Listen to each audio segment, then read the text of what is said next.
Well, my name is Kevin Pittman. I'm trying to remember how long I've been a member here. It's been 5 or 6 years now. Yeah, about 5 years since I've been here, and I was asked to tell my story, kind of my life story, and I don't know. As I look back, kind of seems like my life was boring. So I asked Chris early if I could use some of his stories and pretend like they were mine. But he said he had a copyright on them, and he wanted me to pay him. So I'll stick with mine. And he's not even in here. um, no, I was raised in a Christian home, and went to church every Sunday. Was saved in Vacation Bible School when I was 8 years old, which seems kind of young. And as I've gone through life, I've wondered, did I really know what I did? And I think I did, but at 8, I don't think I fully understood. But kind of my story is, ever since then, I know God's protected me. He's been with me. He's guided my life. He's been there the whole time. So got saved in Vacation Bible School, got baptized shortly thereafter.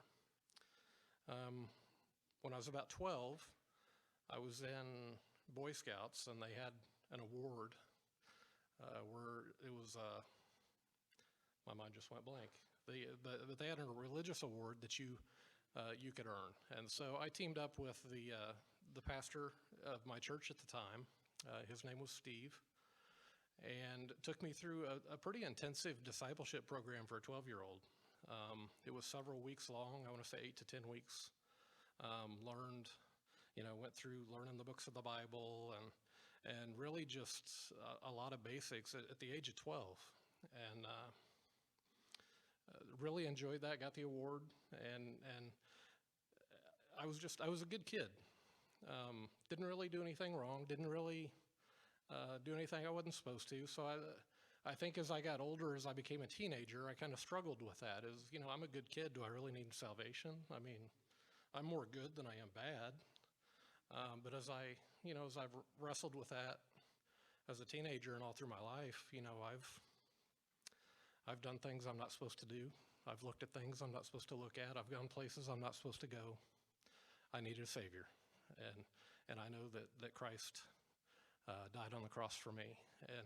And I didn't do the drugs. I didn't do the alcohol. I didn't do all that other stuff. So I think it may have been a little bit harder for me to recognize I need a Savior too, just because of the way the culture looks at it. I'm good. I was a good kid. Didn't do anything wrong. But I did. I sinned. When I was a teenager, probably about the age of 13 or 14, I got invited to play basketball for a church team, and got harassed a little bit to join this basketball team by a guy named Gordon. So I started going to a youth group. Gordon was my youth pastor, and for the next several years through middle school and high school, really received a lot of discipleship, a lot of encouragement, and I got to play basketball for the church team. That's what got me there. But after I was there, it's the encouragement and the love and the friendship and everything else that kept me there. So that was kind of my teenage years, growing up in a very strong and vibrant youth group that focused on outreach and reaching other people and bringing lost people in. So when we had retreats, there was over 100 people that would come, or 100 teenagers that would come. It was just amazing to be a part of, and see all that. And the whole time, Gordon there encouraging and being a part of that. Then I went off to college. And in college, I'd planned on getting involved in the Baptist Student Union and trying to meet the right people, and wasn't very familiar with the campus, so they had their big kickoff where they invite all the freshmen come.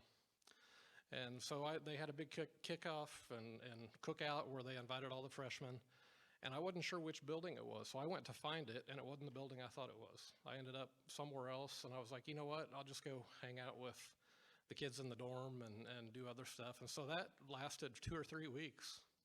And then a guy by the name of James pulled me aside, who went to church with me, and he said, "Have you found the BSU yet?" And I tried to back my way out of it, and he said, "You need to go." And so he took me. So I got plugged into the BSU, which is a Baptist Student Union down in Warrensburg, and that's really, I think, probably where I got a lot of discipleship and just fellowship with other believers, kind of at the same point in their life as I am. Got involved in a ministry that went around and sang at different churches throughout the entire state of Missouri as a way to raise money for summer missions. But I did not sing. I was their sound person, because you don't want to hear me sing.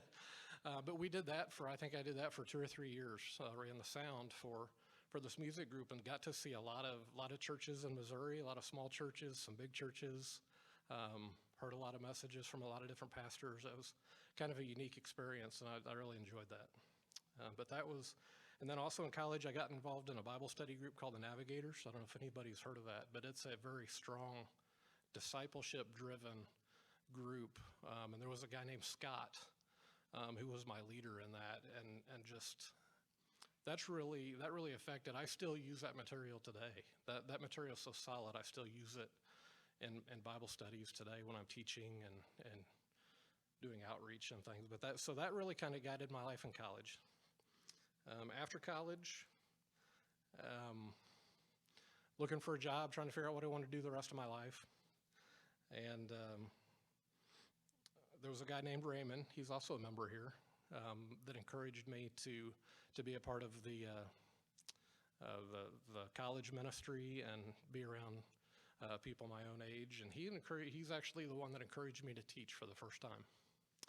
And I was not a person that wanted to teach. I didn't want to be in front of people, didn't feel like I knew enough, didn't want to teach. But Raymond said, "Here, why don't you try teaching?" And he let me teach for the first time. And after I taught the first time, and Raymond reminds me this all the time, he was like, "Once you taught, I knew that was your gift." And so I really enjoyed doing that. And so really that was my first taste of teaching. And even though I was uncomfortable the whole time, I knew that that's what God wanted me to do. So that's, that was just, again, encouragement from Raymond. And then shortly after that, after Gordon found out I could teach, he put me teach in the youth Sunday school classroom. So again, Gordon enters the room and encouraged me to teach. So I taught. That was about the time I met Cindy. And so she kind of joined me in that effort, and we started co-teaching together. Seniors in high school is what, I think the first class we taught was juniors, and I think we moved up with them when they were seniors. But started teaching with the encouragement of both Gordon and Raymond as we did that. And then I'm going to talk about somebody else, and I don't see him here. His name's Pat. I don't want to praise him too much because he has a pride problem. But Pat encouraged me to, as Cindy and I got married, and of course I prayed for God to bring the right wife into my life, and I think He did. She's really been an impact. You could talk to Pat, and we had talks where I didn't think I was ever going to find the one, and then met Cindy, and we got married. And so Pat said he wanted to start a new Sunday school class, and he wanted Cindy and I to help. So we started a new Sunday school class for young marrieds at that point in time, and I helped co-teach with Pat for a couple years until that class grew abundantly to where we had to divide into 2 classes, and then I took one and Pat took one. So that was, again, under the encouragement of Pat and just him being part of my life. And that's probably about the time, after we've been married for a little while, that's about the time I started getting involved. People started asking me to get involved in church leadership, so I took on some roles. They asked me to be a deacon. They asked me to be on some different committees. And so I started getting involved in the church a little bit more. which was great, but it was also a struggle. There was a lot of hard times. When I was in church leadership, I saw a lot of things from people that you loved. That it was tough. So there was a man there. Some of you may know him, Dr. Porter. Actually, that was before a lot of the tough times, but that was through it. And he took me aside and he spent time with me and mentored me and spent a lot of time with him. And he just he would do anything and spend as much time with me as I needed to help grow and develop and make sure I was still in the Word, still praying, still doing what the church needed me to do. So that continued. Of course, life struggles. Life as a Christian is not easy. We had life struggles. We were having kids. We were having babies. We had a lot of things just in life. Work struggles. Promotions that came and never happened, and just it was a tough time. It was a tough time, and then the church issues also kind of increased and got worse. So there's another man by the name of Dr. Matz that came in to my life, and met with him on a regular basis, prayed with him, and learned a lot from him. Just probably during one of the toughest times of my life. He was really there and a great mentor to me. And then after we got through that, I realized it was time to leave, so we started looking for churches, and we ended up here at First Baptist. And when we first met Pastor Wayne, I'm going to throw his name out there too because he's on my list. We first met Pastor Wayne. I told him, I said, I've been through a hard time. I just want to rest. I want to come here and rest. And so we started going to Sunday school class. Just got into the Word, fellowshiped with other believers, and then about 6 months in, Jason and Amy are back there. About 6 months in, Quinn said, "I'm moving." He was our Sunday school teacher. He was like, "I'm moving. We don't have anybody to teach class." And I'm like, "Well, I'm just here to rest." So they asked me to teach, and I said, "You know what? I'll teach temporarily until you find somebody else." That was my answer. And then after about a month of that, I said, "You know what? That's my gift. I need to be doing it." So I said, "You know what? I'm going to teach, and I'm going to start teaching a class and do what God has gifted me to do." So, because I love teaching and have a passion for teaching.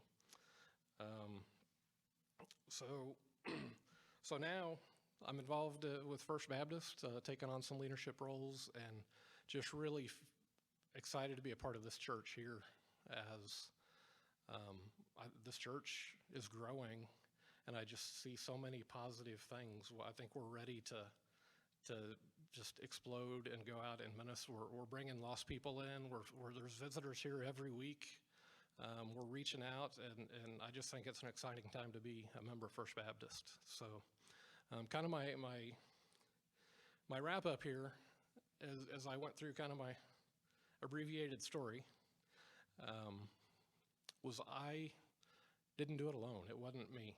There was, at every crucial point in my life, there was somebody there to encourage me, to mentor me, to disciple me, to guide me, to help me through those tough times, to help me decide what I want to do. And I mentioned, there's more that I didn't mention, but those were the ones that stood out as I was preparing what to say tonight. But as I think about those people in my life, I just think about what they did. They were men of God, and they were doing what God wanted them to do. And that's how I got to where I was, is because other people were doing what God said. They were loving people, they were encouraging people, they were reaching out to people, and I'm a result of that. So I've seen what living out the Bible and living out the Word can do in a person's life, because that's how I got to where I'm at today, is from other people sharing their love and encouragement. So with that, I've got a couple verses I want to share that just goes along with being an example and being an encouragement to other believers, because that's again, that's why I'm here. So 1 Thessalonians 5:11 says, therefore, encourage one another and build up one another, just as you also are doing. And again, what's the therefore? The therefore is because Christ is coming back. Because Christ is coming back, we need to encourage each other and build each other up.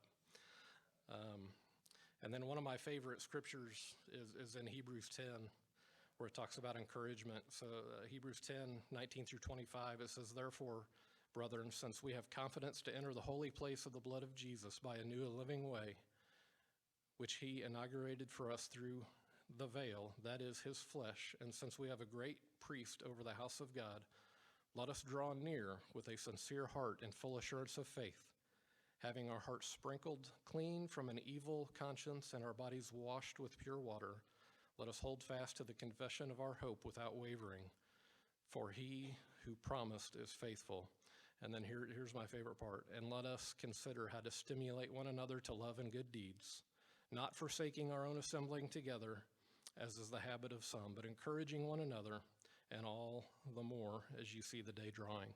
And as I read that, I just remember all the times I was tempted to just not come and be a part of the church. It's easier to stay home. And I think that's really true today with, post-COVID. I think a lot of people have kind of gotten to that habit of not assembling together. And I think as a church, we need to reach out and get people back into the church, because that's where we can stimulate one another. That's where we can encourage each other. That's where we can disciple each other, is in the church as a church body. So I'll try to wrap it up here, but just in closing, I'll read 1 Thessalonians 2:8. Having no fond and affection for you, we were well pleased to impart to you not only the gospel of God, but also our own lives, because you had become very dear to us. So again, just plugging our lives into others is what I hope you get out of my story. And I know one of the things that a pastor told me at one time was, everybody needs to have a Paul in their life. Everybody needs to have a Timothy in their life. And so kind of my challenge through my story is, do you have a Timothy? Because I know there's a lot of solid Christian believers in this room tonight. Do you have somebody that you're being encouraging to? Do you have somebody that you're discipling? Do you have somebody that you're loving and that you're implanting your life in? Because I think we all need to do that, because there might be another little Kevin out there that needs that encouragement to say, hey, come be a part of this church. Come be a part of the exciting thing that's happening. Come hear what Christ did on the cross for you. And that can only happen if the church goes out and loves one another, just like the Bible told us to. So I think I went over my 15 minutes, but all right. But anyway, and as we do that, be an example. You're not going to be a perfect example, but be a faithful, obedient, and loving example, I think, is what we need to take out of that. So be an example, reach out, help encourage others to come and be a part of this church body. So thank you.